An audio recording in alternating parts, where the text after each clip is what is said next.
YouTube channel. दोस्तों कैसे हैं आप सब? उम्मीद करती हूँ बहुत बढ़िया होंगे, मजे में होंगे। मैं भी बिल्कुल बढ़िया हूँ। तो जैसा कि आप सभी जानते हैं, हमने एक पेडागोजी सीरीज स्टार्ट की है और ये जो पेडागोजी सीरीज है न केवल DSSB PRT वाले बच्चों के लिए है, बल्कि जो स्टूडेंट्स बीएड एमएड एजुकेशन में नेट का प्रिपरेशन कर रहे हैं, इसके अलावा सीटेट एचटेट या किसी अदर स्टेट के टेट के लिए प्रिपरेशन कर रहे हैं, किसी भी टीचिंग एग्जाम चाहे एनवीएस केवीएस या किसी अदर टीचिंग एग्जाम की तैयारी कर रहे हैं, उन सब बच्चों के लिए पेडागोजी सीरीज बहुत ज़्यादा हेल्पफुल है। और आप सभी जानते हैं हमने असेसमेंट का टॉपिक स्टार्ट किया था।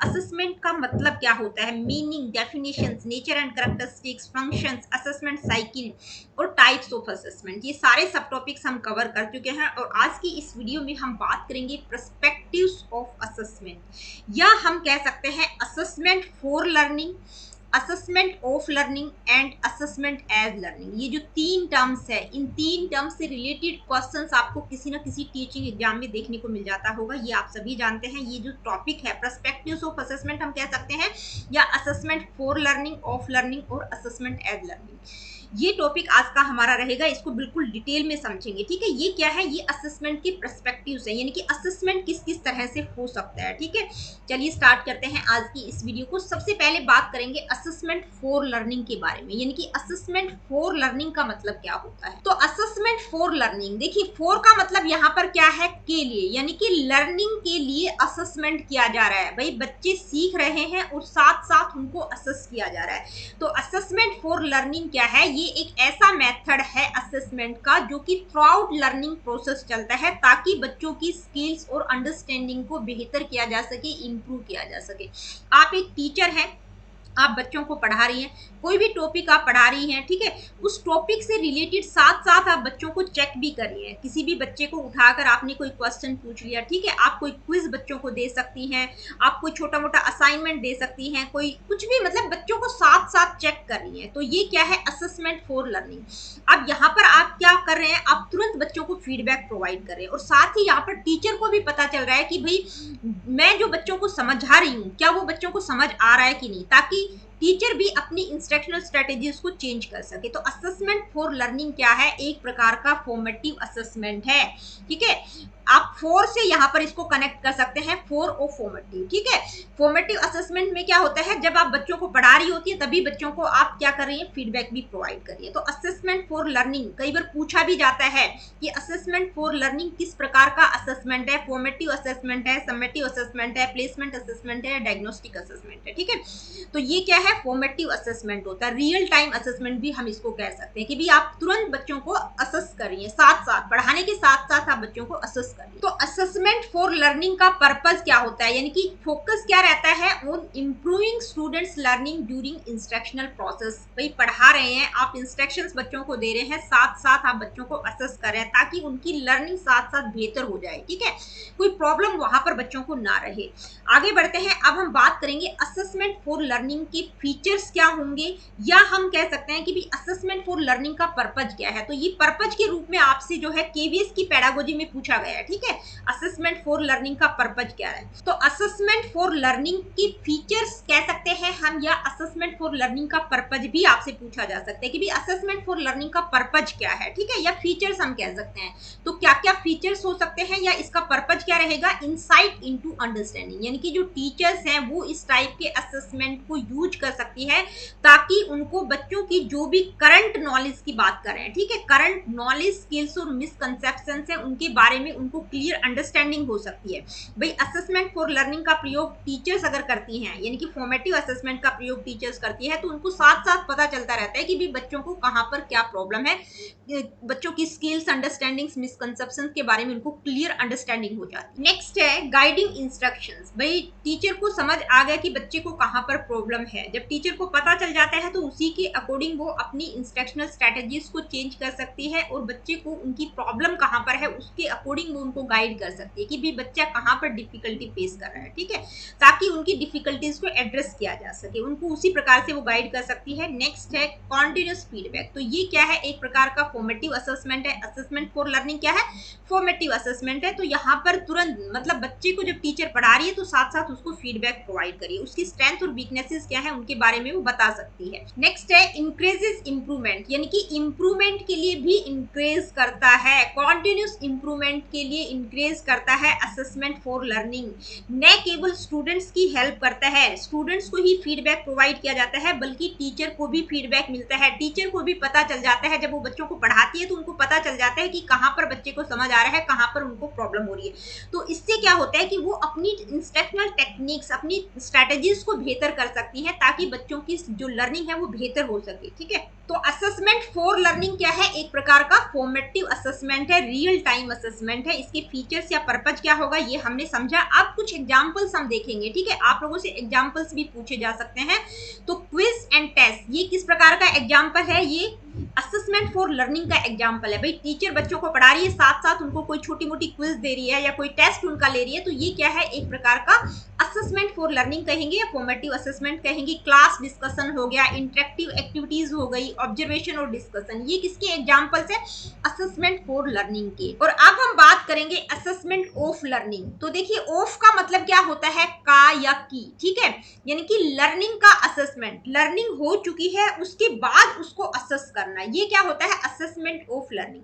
तो ये एक प्रकार का क्या है? सम्मेटिव असेसमेंट है। सम्मेटिव असेसमेंट में क्या होता है कि भाई पूरे साल के लास्ट में या सेमेस्टर के लास्ट में जब बच्चों को असेस किया जाता है, ठीक है, पूरे साल बच्चों ने क्या किया उसके आधार पर जब टीचर एक जजमेंट प्रोवाइड करती है, न केवल बच्चों को, उनके पेरेंट्स को, दूसरे टीचर्स को भी, यानी कि जो क्लास टीचर होती है वो दूसरे टीचर्स के साथ भी कम्युनिकेट करती है, पेरेंट्स के साथ भी कम्युनिकेट करती है, बच्चों को भी बताती है उनकी लर्निंग के बारे में कि भाई उन्होंने पूरे साल में क्या कुछ सीखा है, एक जजमेंट प्रोवाइड करती है। तो ये क्या होता है? Assessment of learning. तो असेसमेंट ऑफ लर्निंग को क्यों डिजाइन किया गया? ताकि स्टूडेंट्स की अचीवमेंट को इवेल्युएट और समराइज किया जा सके एक स्पेसिफिक टाइम पीरियड के दौरान। भाई एक साल में या एक सेमेस्टर के दौरान बच्चों ने क्या सीखा, ठीक है, उनकी ओवरऑल अचीवमेंट क्या है, उसको असेस करने के लिए असेसमेंट ऑफ लर्निंग का प्रयोग किया जाता है। एक प्रकार का समेटिव असेसमेंट इसको हम कहेंगे। ठीक है, तो असेसमेंट ऑफ लर्निंग क्या करता है? एक स्नैपशॉट प्रोवाइड करता है कि बच्चों ने क्या सीखा, जो भी लर्निंग ऑब्जेक्टिव थे, जो भी स्टैंडर्डाइज लर्निंग ऑब्जेक्टिव थे, उनके संदर्भ में जो प्री डिफाइंड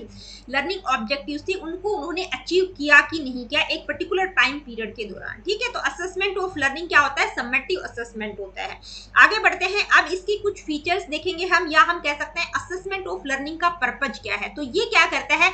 अचीवमेंट को असेस करता है कि भाई बच्चों की नॉलेज, स्किल्स, अंडरस्टैंडिंग, जो भी प्री डिफाइंड स्टैंडर्ड्स या जो भी टीचिंग लर्निंग ऑब्जेक्टिव्स हैं उनके संदर्भ में उनकी स्किल्स, नॉलेज को असेस करता है कि उन्होंने पूरे साल के दौरान क्या क्या सीखा, क्या उन्होंने लर्निंग ऑब्जेक्टिव्स को अचीव किया कि नहीं किया। नेक्स्ट है फाइनल ग्रेडिंग। तो जो समेटिव असेसमेंट या असेसमेंट ऑफ लर्निंग होता है, इसमें बच्चों को जो भी कोर्स वो कर रहे हैं तो साल के लास्ट में उनको कोई भी डिग्री, डिप्लोमा प्रोवाइड किया जाता है, ग्रेड्स प्रोवाइड किया जाते हैं उनकी ओवरऑल परफॉर्मेंस के आधार पर। ठीक है, नेक्स्ट है डेटा फॉर डिसीजन मेकिंग, यानी कि डिसीजन मेकिंग के लिए डेटा प्रोवाइड करता है असेसमेंट ऑफ लर्निंग, क्योंकि ये क्या है? समेटिव असेसमेंट है। बच्चे की ओवरऑल अचीवमेंट के आधार पर जो भी डेटा होता है, बच्चे ने पूरे साल में क्या किया या एक पर्टिकुलर कोर्स के दौरान उन्होंने क्या अचीव किया, उसके आधार पर उनकी आगे की एजुकेशनल प्रोग्रेस क्या रहेगी, कहां पर वो एडमिशन ले सकते हैं, क्या कर सकते हैं, उसके लिए डेटा प्रोवाइड करता है। नेक्स्ट है फीडबैक फॉर इंप्रूवमेंट, यानी कि इंप्रूवमेंट के लिए फीडबैक दिया जा सकता है। बच्चों की ओवरऑल अचीवमेंट को देखा गया, मान लीजिए कोई बच्चा दूसरे स्ट्रीम में जाना चाहता है लेकिन वो उस स्ट्रीम में अच्छा नहीं है, ठीक है,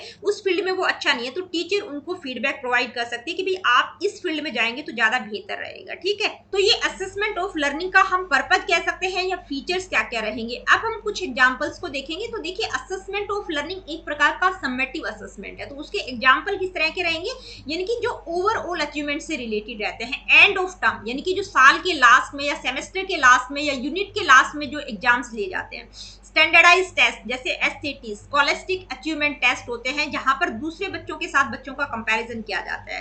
फाइनल प्रोजेक्ट हो गया, प्रेजेंटेशन हो गया, जो कि स्टूडेंट्स की cumulative learning over a period, मतलब बच्चों की ओवरऑल परफॉर्मेंस को शो करता है।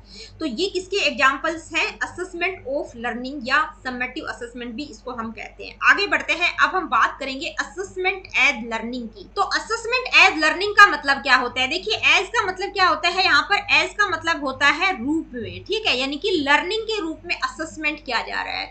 तो यहाँ पर असेसमेंट एज लर्निंग में क्या होता है, इस प्रोसेस में जो स्टूडेंट्स होते हैं वो क्या करते हैं, अपने आप अपने लर्निंग प्रोसेस को एनालाइज करते हैं, ऑब्जर्व करते हैं, यानी कि अपने लर्निंग प्रोसेस पर खुद रिफ्लेक्शन डालते हैं।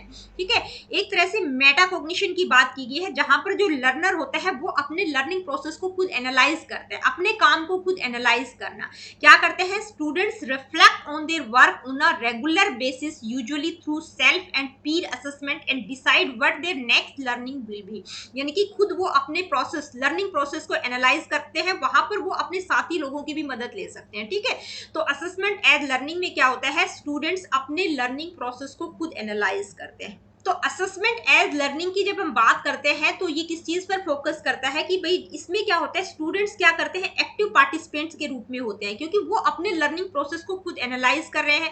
ठीक है, उनमें अवेयरनेस क्रिएट होती है और यहाँ पर क्या करते हैं कि वो अपनी प्रोग्रेस की रिस्पॉन्सिबिलिटीज खुद लेते हैं। ठीक है, इस चीज पर फोकस किया गया है। असेसमेंट एज लर्निंग का मेन फोकस क्या है कि भाई स्टूडेंट एक्टिव पार्टिसिपेंट रहे, उनको इंकरेज किया जा सके उनके खुद के लर्निंग प्रोसेस के बारे में, और उनकी प्रोग्रेस हो रही है या जो भी उनकी स्ट्रेंथ और वीकनेस है उनके बारे में वो खुद रिस्पॉन्सिबल हो। ठीक है, तो असेसमेंट एज लर्निंग का मतलब क्या होता है कि भाई जो लर्नर होता है वो खुद पर रिफ्लेक्शन डालता है, अपनी लर्निंग प्रोसेस को खुद एनालाइज करता है। तो असेसमेंट एज लर्निंग का मतलब क्या होता है आप लोगों को समझ आ गया होगा। अब हम बात करेंगे असेसमेंट एज लर्निंग के कुछ फीचर्स की, या हम कह सकते हैं असेसमेंट एज लर्निंग का पर्पज क्या है, क्या क्या फीचर्स या पर्पज होगा इसका।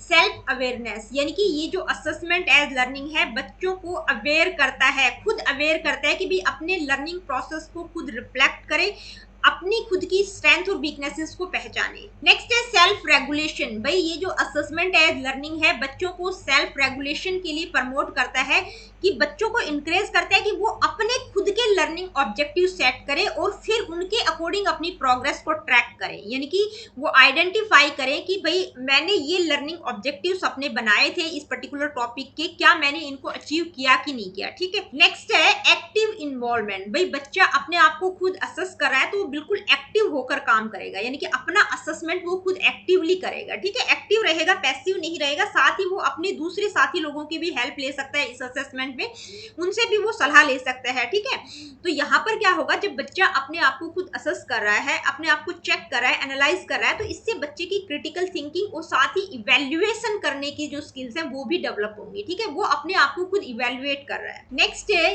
Feedback utilisation. भाई फीडबैक को भी यूटिलाइज कर सकता है, खुद को असेस कर रहा है, साथ ही जो उसके क्लासमेट है, उसके साथ पढ़ने वाले, उसके फ्रेंड सर्कल है, वो भी उसको बता सकते हैं उसकी कमियों और अच्छाइयों के बारे में। तो वहां पर क्या होगा कि बच्चे को पता चल जाएगा कि मेरे को अपनी कौन कौन सी स्टडी हैबिट्स को चेंज करने की आवश्यकता है, कहां पर मेरे को एडिशनल, किस स्पेसिफिक एरियाज में एडिशनल हेल्प की आवश्यकता है। तो ये असेसमेंट एज लर्निंग के कुछ फीचर्स कह सकते हैं या पर्पज हम कह सकते हैं, जहां पर लर्नर खुद एक्टिव होकर अपने आप को एनालाइज करता है, अपने आप को असेस करता है, साथ ही अपने दोस्तों की भी हेल्प ले सकता है। ठीक है, इसके कुछ एग्जांपल्स यहाँ पर मैं आप लोगों को बता देती हूँ, जैसे सेल्फ असेसमेंट एक्टिविटीज। ठीक है, where students evaluate their own work against set criteria. भाई बच्चों ने अपना कोई क्राइटेरिया सेट किया है, उसके आधार पर वो अपने आप को इवैल्यूएट करें, सेल्फ असेसमेंट। ठीक है, goal setting exercise, way students outline there learning objectives and create action plans. ठीक है, बच्चों ने कोई गोल सेट किया, उसके अकॉर्डिंग वो काम करते हैं। पीयर रिव्यूज, भाई अपने जो साथी लोग हैं उनसे भी वो पुनर्विचार कर सकता है, अपनी स्ट्रेंथ और वीकनेसेस के बारे में डिस्कस कर सकता है। तो ये असेसमेंट एज लर्निंग की कुछ एग्जांपल्स हैं। अब ये जो 3 टॉपिक्स हमने डिस्कस किए हैं, assessment for learning, assessment of learning, assessment as learning. ठीक है, फॉर लर्निंग फॉर्मेटिव असेसमेंट होता है, ऑफ लर्निंग समेटिव असेसमेंट होता है, एज लर्निंग में क्या होता है, जो लर्नर होता है वो खुद अपना असेसमेंट खुद करता है। ठीक है, अब मेटा कॉग्निशन की बात की गई, भाई अपने आप को एनालाइज करता है। आई होप कि ये तीनों टर्म्स आप लोगों को अच्छे से समझ आ गई होंगी। अब इस टॉपिक से रिलेटेड कुछ एमसीक्यूज को हम डिस्कस करेंगे। Let me see what is the first question, which of the following best describe the primary focus of assessment for learning. यानी कि असेसमेंट फॉर लर्निंग का प्राइमरी फोकस इनमें से क्या होगा। ठीक है, असेसमेंट फॉर लर्निंग मतलब फोर का मतलब क्या है, यहाँ पर फोर से आप कनेक्ट कर सकते हैं, मतलब नहीं कह रही, फोर से आप कनेक्ट कर सकते हैं, फॉर्मेटिव असेसमेंट की बात की गई। असेसमेंट फॉर लर्निंग क्या है, फॉर्मेटिव असेसमेंट, जहां पर टीचर जब बच्चों को पढ़ाती है साथ साथ इंस्ट्रक्शंस भी प्रोवाइड करती है। तो क्या होगा इसका primary purpose, providing a final grade for students performance, तो ये एक प्रकार का क्या है, ऑफ असेसमेंट है, ठीक है, जहां पर फाइनल ग्रेड प्रोवाइड किए जाते हैं। Guiding and improving ongoing teaching and learning process, ranking students based on their final outcomes, ensuring consistency in standardised test. तो क्या होगा, जहां पर टीचर बच्चों को ऑनगोइंग फीडबैक प्रोवाइड करती है, गाइड करती है, साथ साथ पढ़ाने के साथ साथ। Next question, which of the following perspectives of assessment places the greatest emphasis on students self regulation and autonomy. यानी कि ये जो असेसमेंट के पर्सपेक्टिव्स दिए गए हैं, इनमें से कौन सा पर्सपेक्टिव स्टूडेंट्स के सेल्फ रेगुलेशन और ऑटोनॉमी पर एम्फसाइज करता है, ठीक है, तो कौन सा करता है, सेल्फ रेगुलेशन और ऑटोनॉमी की बात आ गई। तो यहाँ पर क्या होगा भाई, असेसमेंट एज लर्निंग की हम बात कर रहे हैं, ठीक है, of learning, as learning, for learning या समेटिव असेसमेंट। तो क्या होगा, एज लर्निंग, यानी कि यहाँ पर स्टूडेंट्स खुद को रेगुलेट करते हैं, ठीक है, सेल्फ रेगुलेशन की बात की गई है। ये पॉइंट हमने असेसमेंट एज लर्निंग की फीचर्स में भी मैंने आप लोगों को बताया था, जहां पर स्टूडेंट अपने आप को रेगुलेट करते हैं, अपने आप को एक्टिव होकर असेस करते हैं, अपने ऊपर रिफ्लेक्शन डालना। नेक्स्ट क्वेश्चन क्या है, आइए देखते हैं, विच of the following is true of assessment of learning, यानी कि असेसमेंट ऑफ लर्निंग के बारे में इनमें से कौन सी स्टेटमेंट सही है। तो असेसमेंट ऑफ लर्निंग का मतलब क्या है, एक प्रकार से हम समेटिव असेसमेंट की बात करें, ठीक है, किसकी बात करें, समेटिव असेसमेंट की। तो समेटिव असेसमेंट में क्या देखा जाता है, ओवरऑल अचीवमेंट को देखा जाता है, ठीक है। तो इनमें से कौन सा ऑप्शन करेक्ट होगा, it focuses on providing formative feedback to improve learning, यानी कि लर्निंग को इंप्रूव करने के लिए फॉर्मेटिव फीडबैक प्रोवाइड करना। तो ये क्या है, ये असेसमेंट फॉर लर्निंग की हम बात कर रहे हैं, ठीक है, किसकी बात करें, फॉर लर्निंग, यानी कि फॉर्मेटिव असेसमेंट की बात करें। It help students reflect on how they learn, भाई बच्चे कैसे सीख रहे हैं, वो खुद को एनालाइज कर रहे हैं। तो ये क्या है, असेसमेंट एज लर्निंग की हम बात कर रहे हैं, किसकी बात करें, as learning. It is used to evaluate and report final achievement to external stakeholders। तो ये आपका ऑप्शन बिल्कुल करेक्ट होगा कि भाई फाइनल अचीवमेंट के बारे में इवेल्युएट करना, एक रिपोर्ट प्रोवाइड करना जो एक्सटर्नल स्टेक होल्डर्स है उनको, यानी कि जो भी टीचर पेरेंट्स है उनको फाइनल अचीवमेंट के बारे में एक रिपोर्ट प्रोवाइड करना, वो क्या होगा, assessment of learning. Next question है, which assessment perspective is primarily concerned with improving instructional practices based on real time feedback। भाई कौन से पर्सपेक्टिव में, असेसमेंट का कौन सा पर्सपेक्टिव है जिसमें रियल टाइम फीडबैक के आधार पर इंस्ट्रक्शनल प्रैक्टिसेस को इंप्रूव किया जा सकता है। तो रियल टाइम फीडबैक की बात हम किसमें करते हैं, assessment of learning, for learning, as learning, diagnostic assessment. तो किसमें करते हैं, असेसमेंट फॉर लर्निंग, यानी कि real time feedback, continuous feedback provide किया जाता है जब बच्चों को पढ़ाया जा रहा है, ताकि इंस्ट्रक्शनल प्रैक्टिसेस, इंस्ट्रक्शनल स्ट्रेटेजीज को चेंज किया जा सके, एडजस्ट किया जा सके। आगे बढ़ते हैं, नेक्स्ट क्वेश्चन है, in which perspective of assessment do students take an active role in assessing their own learning process and progress, यानी कि बच्चे खुद की लर्निंग प्रोसेस को असेस कर रहे हैं, उनकी खुद की प्रोग्रेस क्या है वो अपने आप एनालाइज कर रहे हैं। तो वो किस तरह का असेसमेंट है, ठीक है, कौन सा पर्सपेक्टिव होगा, assessment of learning, as learning, for learning, summative assessment. तो क्या होगा, जहां पर जो लर्नर होता है वो अपने ऊपर खुद रिफ्लेक्शन डालता है, वो क्या होता है, assessment as learning. Next question है, which of the following is the main goal of assessment of learning, यानी कि इनमें से असेसमेंट ऑफ लर्निंग का मेन गोल क्या होगा। असेसमेंट ऑफ लर्निंग मतलब summative assessment, to help teachers modify instructional methods, to provide a final judgement on students performance and achievement, to increase student self reflection and goal setting, to identify learning gaps and provide immediate feedback। तो assessment of learning का मतलब जहां पर final grades, final achievement के बारे में teacher judgement provide करता है। देखिए अगर हम फर्स्ट ऑप्शन को देखें, जहां पर टीचर अपने इंस्ट्रक्शनल मेथड्स को मॉडिफाई करता है, ठीक है, उसको फीडबैक के आधार पर, कॉन्टिन्यूस ऑनगोइंग फीडबैक के आधार पर जब टीचर अपने इंस्ट्रक्शनल मेथड्स को मॉडिफाई करता है, तो वो क्या है, असेसमेंट फॉर लर्निंग की हम बात कर रहे हैं। सेकंड ऑप्शन आपका बिल्कुल सही है। थर्ड में क्या है, जहां पर सेल्फ रिफ्लेक्शन की बात आ जाती है, वो क्या है, असेसमेंट एज लर्निंग, ये क्या है, एज लर्निंग की हम बात कर रहे हैं। To identify learning gaps and provide immediate feedback, जहां पर इमीडिएट फीडबैक प्रोवाइड किया जाता है, वो क्या है, असेसमेंट फॉर लर्निंग, यानी कि formative assessment.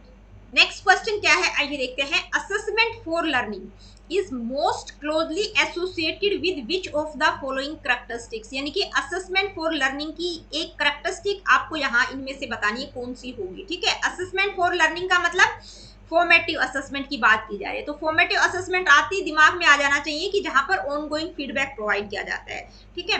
Ranking students at the end of a course, end of the course का मतलब ऑफ लर्निंग की बात कर रहे हैं। Providing summative data for external use, ये भी क्या है, असेसमेंट ऑफ लर्निंग की बात कर रहे हैं। Offering continuous feedback to guide both teaching and learning during instructions, तो ये ऑप्शन आपका बिल्कुल करेक्ट होगा भाई। पढ़ाते टाइम जब टीचिंग और लर्निंग प्रोसेस के दौरान ही साथ साथ मतलब इंस्ट्रक्शन भी टीचर प्रोवाइड करी और फीडबैक भी प्रोवाइड कर रही है, तो ये आपका बिल्कुल सही होगा। Assessing students final understanding of the subject matter, जहां पर फाइनल अंडरस्टैंडिंग फाइनल अचीवमेंट की बात आ गई, वो क्या है, ऑफ लर्निंग है। Next question, which of the following is not a feature of assessment as learning, यानी कि इनमें से असेसमेंट एज लर्निंग के 3 फीचर्स दे रखे हैं लेकिन एक गलत है, एक नहीं है, तो वो नहीं वाला आपको बताना है।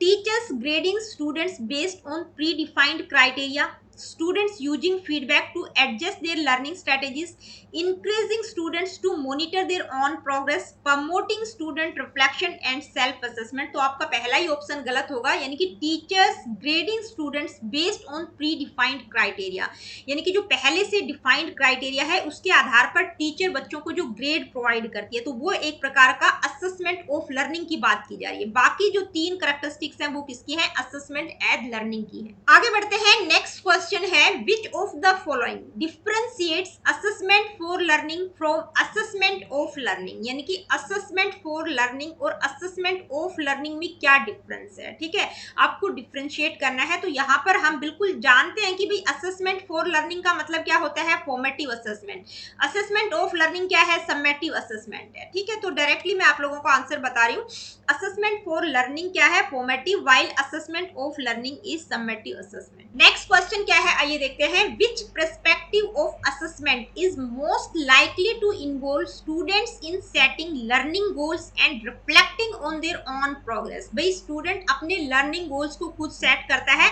और अपनी प्रोग्रेस पर खुद रिफ्लेक्शन डालता है, तो वो क्या होगा, assessment of learning as learning for learning diagnostic assessment, तो क्या होगा, एज लर्निंग, यानी कि जहां पर स्टूडेंट अपनी लर्निंग प्रोसेस को खुद एनालाइज करता है, अपने लर्निंग प्रोसेस पर खुद रिफ्लेक्शन डालता है, ठीक है। तो दोस्तों आज की इस वीडियो में इतना ही, मिलती हूँ आप लोगों से अपनी अगली वीडियो में। Really good, take care of yourself. देखिए वीडियो सेशंस आप लोगों को पसंद आते हैं तो please like share and do subscribe the education classes. किसी प्रकार का क्वेश्चन क्वेरीज फीडबैक आप मुझे देना चाहते हैं, do comment in the comment section. अगली वीडियो में हम असेसमेंट और इवैल्यूएशन में क्या डिफरेंस होता है उस टॉपिक को डिस्कस करेंगे।